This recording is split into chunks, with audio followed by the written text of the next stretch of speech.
Arba, Akademi Ruang Belajar Al-Jauzi. Menikah itu kan kemungkinan besarnya akan punya anak, ya. Jadi orang kalau mau menikah, dia menyadari dia akan punya amanah-amanah, gitu ya. Nggak bisa santai, terlalu santai, nggak bisa seenaknya. Dia akan punya amanah. Laki-laki akan punya amanah menjaga istrinya, ya, mendidik istrinya. Ya, jadi laki-laki itu pembimbing bagi istrinya, ya. Istri tugasnya melayani suaminya dengan baik. Suaminya bekerja, mencari nafkah, mencari rezeki dan lain-lain. Maka istri menemani, ya, dan juga melayani kebutuhan-kebutuhan suaminya, ya. Lalu ketika punya anak, tambah amanahnya, ya. Kalau masih suami istri belum punya anak, maka sang suami amanahnya hanya istrinya. Tapi ketika punya anak, tambah amanahnya, ya. Amanah untuk mendidik, membesarkan anak-anaknya. Tidak bisa dilepaskan amanah ini, ya. Jadi artinya begitu dia punya anak lahir, maka lahirlah amanah, muncullah amanah untuk mendidik dan membesarkannya. Nah, gitu ya. Seperti dalam surat Al-Ma'arij, ya. A'udzubillahi minasyaitonirrajim. Wallazina hum li'amanatihim wa ahdihim ra'un. Dan orang-orang yang memelihara amanat-amanat yang dipikulnya dan janjinya. Ini amanat-amanat yang perlu dipikul oleh setiap orang tua, gitu ya. Ini bukan sekedar nikah, bukan sekedar statusnya berubah dari jomblo menjadi tidak lagi jomblo, tapi siap memikul amanah. Maka begitu jadi orang tua adalah saatnya untuk belajar terus. Nah, kita sebagai warga masyarakat lainnya, sebagai kader Posyandu juga membantu keluarga-keluarga di sekitar kita untuk terus belajar, gitu ya. Untuk terus belajar, kira-kira begitulah ya. Jadi mereka punya kewajiban untuk mendidik anak-anaknya dengan baik, tapi butuh informasi untuk belajar, ya. Maka kita bisa menjadi ladang pahala kita, sekaligus menjalankan peran Posyandu, juga peran mendidik keluarga-keluarga agar mereka sedikit demi sedikit tahu, ya, apa kewajiban mereka sebagai orang tua, ya. Nah, kewajibannya adalah mempersiapkan masa ini, ya. Kalau ini tidak dipersiapkan dengan baik, maka ini masa paling berbahaya, ya. Ini masa paling sehat-sehatnya, paling kuat-kuatnya, 15-40 tahun. Kalau anak tersebut pintar tapi fitrah imannya tidak berkembang dengan baik, maka kepintarannya bisa membahayakannya, ya. Banyak orang pintar, kalau imannya nggak bagus, hasilnya bahaya, ya. Pintar nyuri lah, pintar nipu lah, dan segala macam, ya. Pintar tapi imannya tidak berkembang dengan baik, ya. Jadi inilah 8 dimensi fitrahnya perlu ditangani dengan baik. Pintar tapi adabnya nggak berkembang, gitu ya. Pintar, otaknya cerdas dan lain-lain, tapi tidak beradab, tidak bermoral, tidak beretika, sangat berbahaya, ya. Maka persiapan 15-40 tahun ini menjadi sangat penting. Karena di sini anak memasuki masa dia mulai membangun kembali keluarganya. Dia harus punya visi, dia harus punya tujuan. Dia sudah tahu keluarganya akan dia bawa kemana, keluarganya akan dia arahkan kemana. Ibarat naik perahu, nah dia adalah nakodanya yang harus tahu jalan. Oke, anggota keluarga, ya, saya ayah punya kewajiban untuk menghantarkan keluarga ini selamat dunia dan akhirat. Nah, maka untuk selamat tersebut dia harus tahu ilmunya, dia harus tahu jalannya kemana dan lain-lain. Jadi ini nih pentingnya parenting pada 0-15 tahun. Kenapa? Karena dia akan segera menjadi orang tua selanjutnya, ya. Dan ketika ilmu kita sebagai orang tua berhasil membekali anak ini, ketika anak ini terus melakukan demi kebaikan demi kebaikan, pahalanya insya Allah mengalir kepada kita, ya.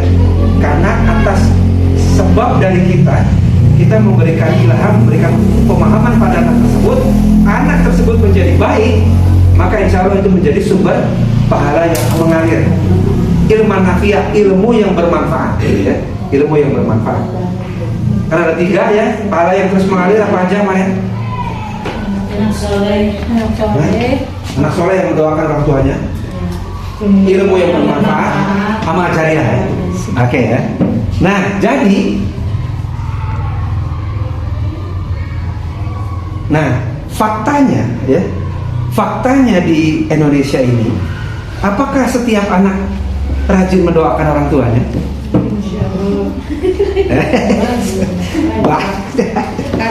Harus. Cuman faktanya banyak yang tidak. Orang sholat aja belang bentong. Ya. Jadi anak yang bagaimana yang mendoakan orang tuanya? Anak yang soleh. Nah itu. Maka tugas parenting utama itu tadi, gitu ya. Jadi kita orang tua makin tua dan lain-lain, semakin membutuhkan dukungan dan doa dari anak-anak, kan begitu kira-kira. Apalagi setelah di alam kubur. Setelah kita di alam kubur, sangat membutuhkan doa dari anak-anak.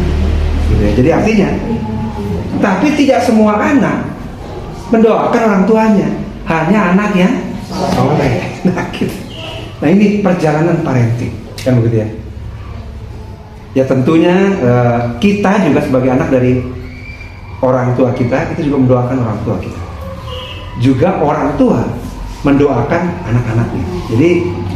Jadi itu tuh inti parenting, bukan sekedar anak pintar, tapi doa yang terus berkesinambungan, kan begitu ya. Baik, lanjutkan ya. Jadi sudah kita ulang berkali-kali surat At-Tahrim ayat 6 ya. Ya ayyuhallazina amanu wa anfusakum wa ahlikum nar. Nah, inilah ayat yang paling tegas ya, menegaskan tentang amanah parenting bagi setiap orang tua. Dan kullukum ra'in wa kullukum mas'ulun. Setiap kalian, setiap kita adalah pemimpin dan akan bertanggung jawab atas kepemimpinannya. Maka orang tua, ayah bertanggung jawab atas kepemimpinannya, ibu bertanggung jawab atas kepemimpinannya, dan lain-lain. Jadi kalau punya tanggung jawab begitu besar, tidak mungkin tanpa belajar ya. Tanggung jawab begitu besar, menyelamatkan, menghantarkan diri sendiri dan anggota keluarga selamat dari api neraka. Tidak mungkin tanpa menuntut ilmu, tidak mungkin tanpa belajar ya. Maka belajar, thalabul ilmi menjadi kegiatan yang sangat penting. Nah gitu kira-kira ya, kegiatan yang sangat penting. Jadi ketika ibu-ibu datang ke posyandu ya, nimbang dan lain-lain, juga dibangkitkan semangat untuk terus menuntut ilmu parenting, belajar ilmu parenting ya. Apa pakai kartu ucapan atau pakai apa nih ya? Ya kita mikir nih supaya ibu-ibu yang lainnya senang, ingin terus belajar agama. Seperti apa tuh kira-kira? Kan gitu kira-kira. Baik. Nah ya. Jadi anak adalah amanah yang perlu dijaga karena dia lahir di atas fitrah. Ya.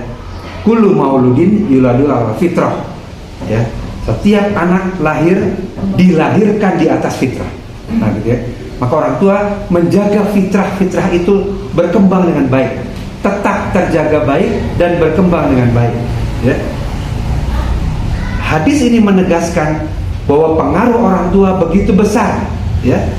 Fa abawahu yuhawidanihi aw yumajisanihi aw yunasiranihi. Kedua orang tua yang menjadikan Yahudi, Majusi dan Nasrani. Artinya pengaruh orang tua itu begitu besar ya. Orang tua senang Persib, anaknya senang Persib ya. Apalagi kemana menang kan ya, rame pisan kan ya.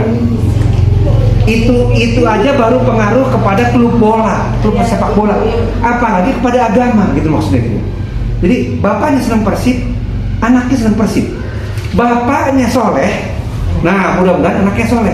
Bapaknya senang ngaji, nah ibaratnya gitu ya. Bapaknya senang belajar, senang Persib aja bisa diikutin anaknya. Nah apalagi yang lain. Jadi begitu besarnya pengaruh orang tua. Maka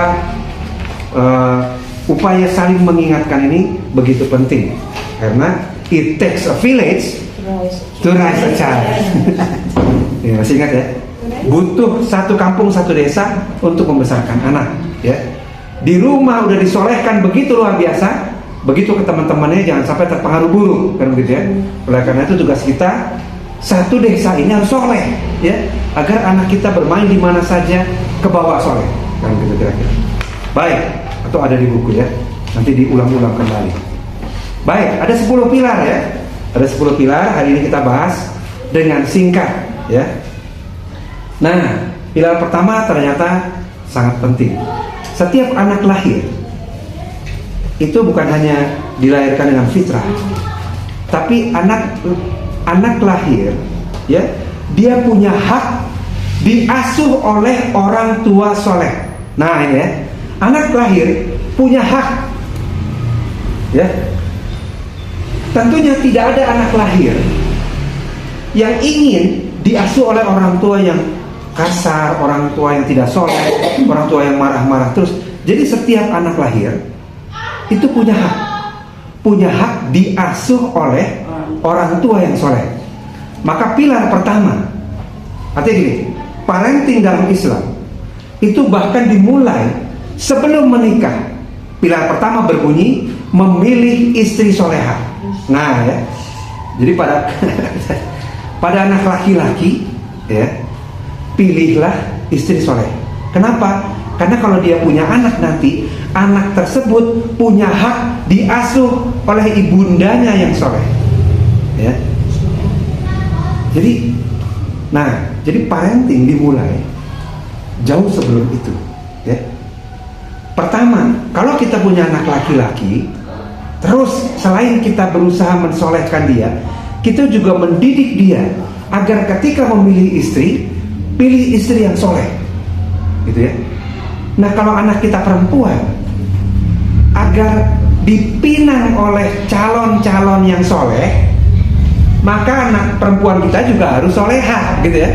Karena anak-anak cowok yang soleh akan meminang akhwat-akhwat yang soleha, gitu kira-kira.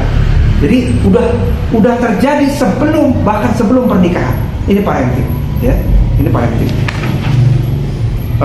Hadis Rasulullah SAW dari Bukhari dan Muslim yang artinya wanita itu dinikahi karena 4 hal, ya. Jadi artinya memilih wanita yang soleh ini adalah ajaran dari Rasul, ajaran dari Nabi. Pertama karena hartanya, karena keturunannya, nasabnya. Jadi nasabnya baik, ya, bukan dari keturunan orang jahat, ya. Karena kecantikannya dan karena agamanya. Nah, gitu ya. Maka pilihlah karena agamanya, niscaya kamu akan beruntung. Ya, niscaya kamu akan beruntung. Jadi artinya Islam bahkan sudah mengajarkan sebelum berumah tangga, ya. Ini kita ajarkan pada anak-anak, pada cucu kita, pada keponakan-keponakan dan lain-lain, ya. Ada orang nikah milih karena hartanya. Ada atau tidak? Ada. Wah, bengar ya. Jadi semangat nikah karena calonnya kaya raya. Ada yang begitu ya. Karena cantiknya ada, ya. Karena keturunannya ada. Ini keturunan kiai, keturunan habib, keturunan sultan dan lain-lain. Ada, ya. Tapi Rasul mengajarkan yang utamanya adalah karena agamanya dulu, ya. Karena dia akan menjadi pendamping seumur hidup, ya. Pendamping seumur hidup. Karena agamanya. Ini pilar pertama, ya. Pilar pertama. Jadi mudah-mudahan ya agamanya bagus, ya hartanya banyak, ya keturunannya soleh, ya juga cantik, gitu ya. Harapannya begitu. Nah, untuk bisa dapat ini, anak perempuan yang seperti ini, tentunya dia akan selektif kepada yang akan meminangnya, gitu ya. Ya cantik, ya soleh, ya kaya. Dia pasti akan memilih laki-laki yang juga memenuhi persyaratannya ini. Nah, gitu ya. Jadi artinya, nah, kalau kita punya anak laki-laki, betul-betul dikembangkan seluruh fitrah-fitrahnya agar dia punya good life, ya. Maka laki-laki soleh, dia akan tahu hadis itu dan dia akan memilih terutama karena agamanya, ya, karena agamanya. Bukan sekedar gelisah, gitu ya, tapi karena agamanya. Ini parenting mulai dari sini. Jadi 0 sampai 15 tahun betul-betul masa-masa penting, ya, masa-masa penting. Jadi ini direkam juga adalah mudah-mudahan juga karena agar bisa bermanfaat buat orang tua yang lainnya, ya. Nah ini ya, jadi artinya ketika dia mulai akil balik nanti, kan gitu ya, mulai akil balik nanti, dia akan mengerti itu. Dia akan mengerti dia sudah memasuki masa syabab, dia akan mengerti dia sebentar lagi berumah tangga, membangun rumah tangga, menjadi imam keluarga dan lain-lain. Dan dia akan mengerti bagaimana kriteria memilih istri, ya. Maka bagi yang punya anak perempuan agar dipinang oleh laki-laki soleh, kan begitu ya, solehahkan putri-putri kita, ya. Jadi bukan hanya aura kecantikan yang keluar, tapi aura lagi trending kita. Bukan hanya aura kasihnya, ya. Jadi aura kesolehannya, gitu ya. Aura kesolehannya itu muncul, ya. Sehingga, nah, mereka mampu membangun keluarga nanti dengan baik, ya. Itu lagi viral, ya. Ya udahlah, kita mah bukan gosipnya, tapi ambil pelajarannya. Nah, gitu ya. Ambil pelajarannya. Oke, baik, ambil pelajarannya. Kalau soleh mah insya Allah, gitu ya. Insya Allah Gak akan salah. ya. Kalau salah kayak di Jesu. Terbimbing lah, gitu ya. Hidupnya terbimbing, hati-hati dalam melangkah dan lain-lain, ya. Jadi itu pilar pertama, ya. Nah, ya.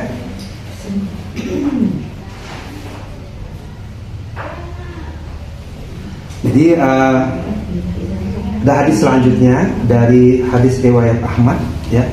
Min sa'adati bani Adamal mar'atus sholihah. Di antara kebahagiaan seorang manusia adalah istri yang solihah. Nah, ya. Jadi ini kalau ibu-ibu ini solehah semua, ya. Para suaminya adalah suami-suami yang paling bahagia. Ya, insya Allah, ya. Nah, gitu. Nah. Jadi kalau ada laki-laki yang mencari kebahagiaan di luar rumah, nah ini harus belajar ilmu agama lagi. Jadi kebahagiaan adalah pada istri yang solehah, di rumah solehah, di kantor pengen cepat-cepat pulang ke rumah karena begitu masuk rumah dia bahagia. Bukan di tempat golf sana bahagianya. Nah, golf. Ya, jadi, nah, artinya kita mendidik putra-putri kita agar dia mengerti bahwa sumber kebahagiaan ada di rumahnya, ada di istrinya, kan gitu kira-kira, ya. Baik, kita lanjutkan. Itu pilar yang pertama, ya. Jadi penjelasannya banyak, tapi kita singkat. Pilar yang pertama adalah memilih istri yang soleh. Ya.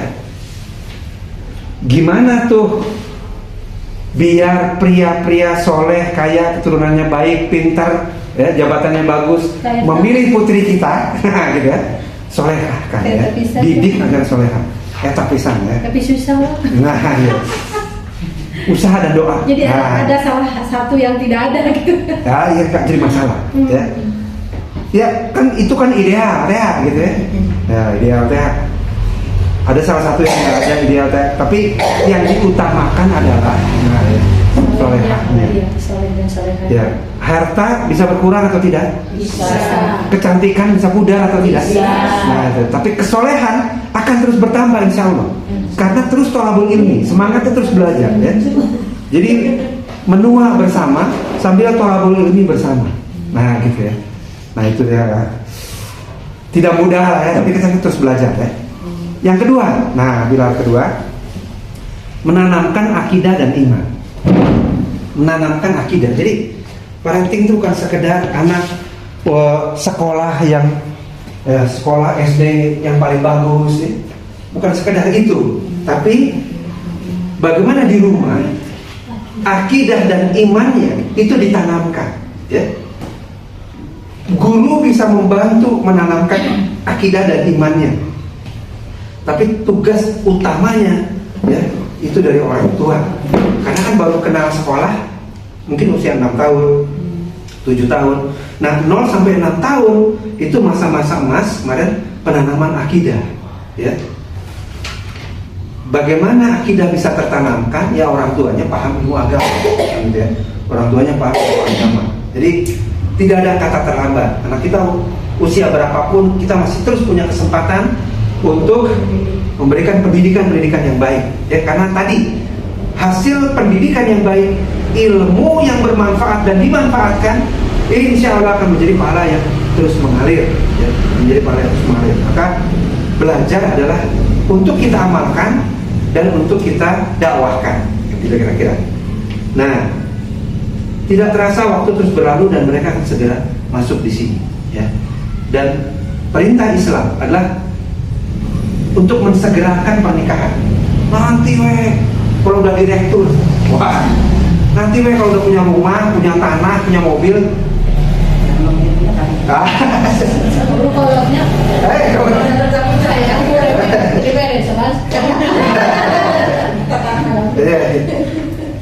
begitu nikah.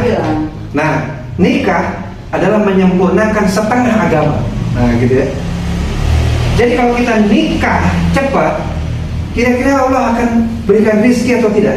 Berikan. Karena kita melengkapi setengah agama kita, karena kita mengikuti perintah agama dan lain-lain, ya. Jadi ini yang kita usahakan. Cewek atulah can PNS ya. Wah, nanti dulu gitu ya. Justru begitu nikah, ya, pintu-pintu rezeki akan terbuka, gitu ya. Dan bahkan di beberapa negara sekarang orang tidak mau menikah, ya. Pernah dengar? Di Jepang, ya, orang udah nggak mau nikah, disebutnya child free, nggak mau nikah, nggak mau punya anak, nah, disebutnya child free, gitu ya. Korea menikah mana dan segala macam. Jadi mengurus keluarga itu dianggap repot, dianggap mengganggu karir, dianggap mengganggu kesenangan dan lain-lain. Nah, itu padahal perintahnya adalah kita menikah, ya. Ini yang perlu dipersiapkan. Baik. Nah, setelah menikah, ya, setelah punya anak, kemudian kita menanamkan akidah dan iman, ya. Jadi salah satu contohnya dalam Quran yang dipraktekkan oleh Luqmanul Hakim, ya.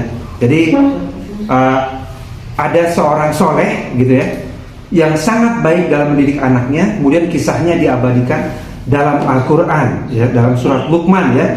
Ya bunayya la tusyrik billah, inna syirka la zulmun azim. Ini contoh kalimat yang sebaiknya diucapkan oleh seorang ayah kepada anaknya dengan penuh cinta, dengan penuh perasaan.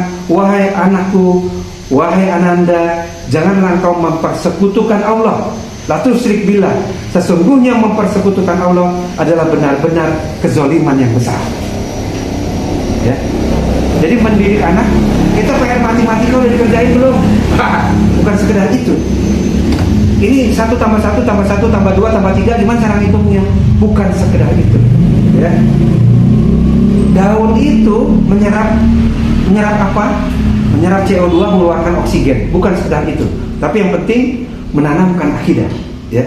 Menanamkan akidah agar kelak nanti ketika dia berkeluarga, tidak lagi tinggal bersama kita, udah pisah rumah sama kita dan lain-lain, tetap beriman, imannya tetap kuat, akidahnya tetap kuat.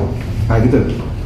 Dan sampai udah lama nggak ketemu, begitu ketemu Lebaran, tahu-tahu udah nggak sholat, ya, dan lain-lain dan segala macam, ya. Wah, pindah ke kota besar dan lain-lain, ya. Tahu-tahu buka kerudung anaknya, misalnya seperti itu, ya. Karena pergaulan dan lain-lain. Tahu-tahu, dan segala macam, ya. Jadi penanaman akidah penting, ya. Nah, ya. Oke, baik. Dan ya, salah satu materi akidah yang paling penting adalah beriman, beribadah hanya kepada Allah Subhanahu wa taala dan tidak syirik, ya. Syirik adalah menyamakan selain Allah dengan Allah pada sesuatu yang merupakan hak Allah, gitu ya. Jadi tidak berharap, tidak meminta, tidak berdoa kepada selain Allah, ya. Itu kira-kira, ya. Baik. Ini tentu pembahasan akidah ini panjang, ya. Tapi kita pelajari inti-intinya dulu. Oke, ya, sampai pilar kedua ini kita break dulu. Kita break dulu untuk mengingat-ingat kembali materi kita tadi sebelum tadi, ya. Jadi bisa snack dulu, minum dulu, kita break dulu sebentar. Kita baru 2 pilar, ya. Kita baru 2 pilar dulu.